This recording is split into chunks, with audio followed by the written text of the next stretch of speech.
Guys, तो आप कैसे हो? अगर मैं आपको कहूँ कि आपको वेट लॉस के लिए कोई क्रैश डाइट नहीं करनी, ना जिम में अपनी बॉडी को परेशान करना है, सिर्फ ये 21 जापानीज इंस्पायर्ड हैबिट्स को फॉलो करना है जो आपकी बॉडी को समझती है और पनिश नहीं करती। धीरे धीरे आपकी बॉडी को समझ के वो आपकी बॉडी पे वर्क करती है और इससे ही आपका वेट लॉस होता है। सो मैं आज शेयर कर रही हूँ 21 जापानीज इंस्पायर्ड हैबिट्स जो आपके वेट लॉस को स्ट्रगल नहीं, लाइफस्टाइल बना देती है। पहली हैबिट है हरा हाचीबू द 80% रूल। जापान में लोग बचपन से ये सीखते हैं कि पेट पूरा भरने से पहले ही आपको रुक जाना है। जब आपको 80% पेट फुल हो जाए तो आपको रुक जाना है ताकि डाइजेशन स्मूथ हो और हैवी ना फील हो। इससे ये होता है कि आपकी डाइजेशन इम्प्रूव होती है। इस चीज़ से आपकी ओवर ईटिंग नेचुरली रुक जाती है। और इसी से जुड़ी हुई नेक्स्ट हैबिट है माइंडफुल ईटिंग, यानी कि फ़ोन दूर रख के खाना खाना। जब हम फ़ोन या टीवी देखते हुए खाना खाते हैं तो माइंड को पता ही नहीं चलता कि हमने कितना खाना खाया है। और जापान में इसी चीज़ को लोग बहुत ही माइंडफुली करते हैं। वो लोग कोई चीज़, टीवी, फ़ोन, ये सब चीज़ें दूर रखते हैं और सिर्फ एक चीज़ पे फोकस करते हैं, खाने पे। और जब माइंडफुली खाना खाते हैं तो ब्रेन को पता चलता है कि हम कितना खाना खा रहे हैं और ब्रेन भी नेचुरली खाने से सेटिस्फाई हो जाता है। हमारा स्टमक सेटिस्फाई हो जाता है। जब हम फ़ोन या टीवी देखते हुए खाते हैं तो हमारे ब्रेन को पता ही नहीं चलता कि उसने कितना कम खाया है या ज़्यादा खाया है। और जापान में जब लोग खाना खाते हैं वो उनके लिए एक मूवमेंट होता है। वो उस चीज़ को बहुत ही माइंडफुली करते हैं जिससे स्टमक और ब्रेन दोनों ही सेटिस्फाइड होता है और क्रेविंग्स कम हो जाती है। और जब आप माइंडफुल होते हो तो ऑटोमेटिकली एक और चीज़ इम्प्रूव होती है जो कि हमारी थर्ड हैबिट, सुबह उठ के वार्म वाटर पीना। वार्म वाटर पीने से बॉडी को सिग्नल मिलता है कि सिस्टम ऑन हो रहा है।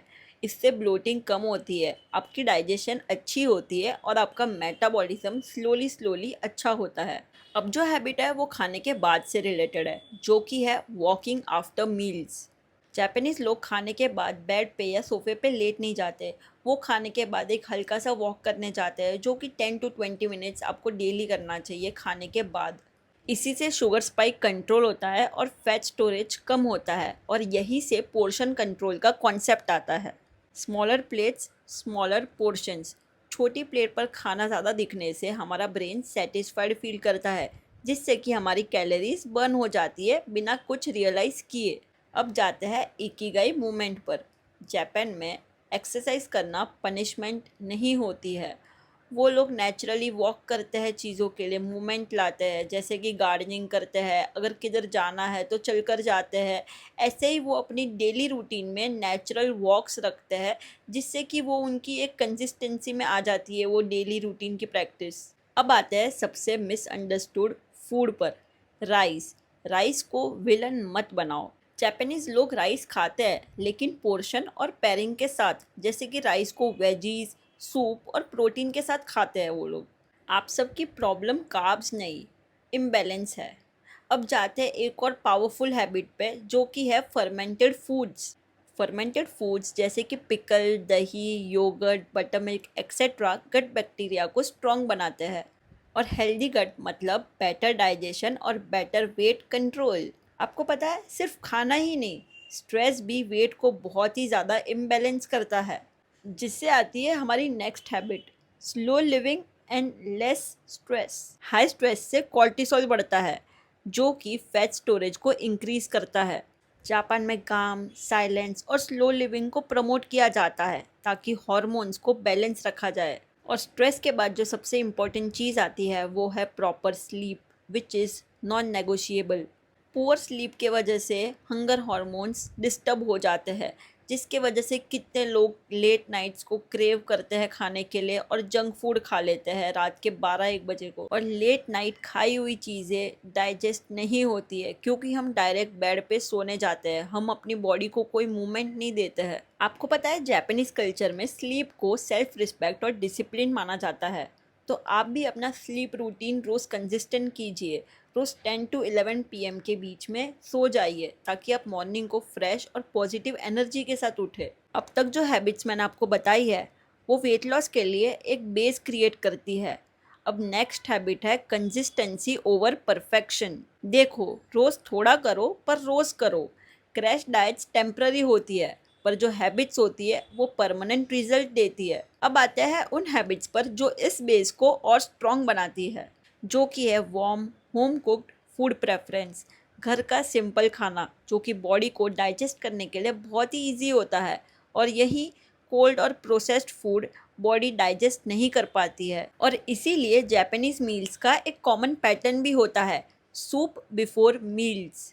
सूप पहले पीने से बॉडी को जेंटल फुलनेस फील होती है, जिसके वजह से ओवर ईटिंग नहीं होती है। अब जाते हैं खाने के तरीके पर। Smaller bytes more awareness. छोटे बाइट्स लेने से आप स्लो हो जाते हो और ब्रेन को फुलनेस का सिग्नल मिलता है, जिससे आपका पेट भरा हुआ फील होता है। अब आती है अर्ली डिनर कल्चर की हैबिट, क्योंकि टाइमिंग भी खाने के लिए इतनी ही इम्पॉर्टेंट होती है। लेट डिनर डाइजेशन को कंफ्यूज करता है। अर्ली और लाइट डिनर से फैट बर्निंग हॉर्मोन्स और अच्छे से काम करते हैं, और मूवमेंट सिर्फ वर्कआउट तक लिमिटेड नहीं होती है। नेक्स्ट हैबिट है walking as lifestyle. Walking Japanese lifestyle का एक पार्ट है, इसलिए उनकी बॉडी एक्टिव रहती है बिना प्रेशर के। अब आता है फ्लोर सिटिंग और स्ट्रेचिंग, क्योंकि पोस्चर और स्ट्रेचिंग भी वेट को अफेक्ट करते हैं। ज़मीन पर बैठना कोर और डाइजेशन दोनों को एक्टिवेट करता है। मुझे पता है आजकल लोग मॉडर्न लाइफस्टाइल की वजह से डाइनिंग टेबल पे बैठना प्रेफर करते हैं, पर एटलीस्ट जब आप घर पर हो तो आपको ज़रूर नीचे बैठ के खाना चाहिए। इससे ग्राउंडिंग की प्रैक्टिस भी होती है। आपको पता है फूड के साथ रिलेशनशिप भी बहुत मैटर करती है, जिससे आती है next habit, stress free relationship with food. जो खाना आप गिल्ट के साथ खाते हो वो आपका वेट बढ़ाता है, और जो खाना आप रिस्पेक्ट और हैप्पीनेस से खाते हो वो आपकी बॉडी के लिए बैलेंस लाता है। अब मैं क्रेविंग्स हैंडल करने का एक स्मार्ट तरीका बताती हूँ, जो कि है वैरायटी ओवर क्वांटिटी। थोड़ी थोड़ी वैरायटीज़ का खाना खाने से क्रेविंग्स कंट्रोल होती है और बिंज ईटिंग और जंक फूड ईटिंग नहीं होती है। रात का रूटीन भी यहाँ एक बहुत इम्पॉर्टेंट रोल प्ले करता है, जिससे आती है next habit, late night snacking नहीं करनी है। रात को बॉडी रिपेयर मोड में होती है, डाइजेस्ट मोड में नहीं, इसलिए आपको लेट नाइट में खाना नहीं खाना। और अब आती है लास्ट हैबिट, जो कि बहुत ही डीप है, body respect philosophy. Japanese mindset कहता है बॉडी को फोर्स मत करो, समझो। जब आप बॉडी की रिस्पेक्ट करोगे तो बॉडी आपको नेचुरली कोऑपरेट करेगी। और मैं ये भी सजेस्ट करूँगी कि आप रोज़ मिरर के पास जाओ, अपने आप को देखो, अपनी तारीफ़ करो और बताओ खुद को कि मैंने आज का गोल अचीव कर लिया है। खुद को अप्रिशिएट करो। ये छोटा सा चेंज भी आपकी लाइफ में एक बहुत बड़ा इम्पैक्ट लाएगा, क्योंकि आप अपनी बॉडी की रोज़ रिस्पेक्ट कर रहे हो। और लास्ट में मैं यही कहूँगी कि वेट लॉस को पनिशमेंट मत बनाओ, उसे सेल्फ रिस्पेक्ट का प्रोसेस बनाओ। अगर आपको वीडियो अच्छी लगे तो लाइक, शेयर, कमेंट और सब्सक्राइब ज़रूर करना, और कमेंट्स में मुझे बताना कि आज से आप कौन सी हैबिट शुरू करोगे। Bye guys, thank you so much for your love and support. Meet you in the next video.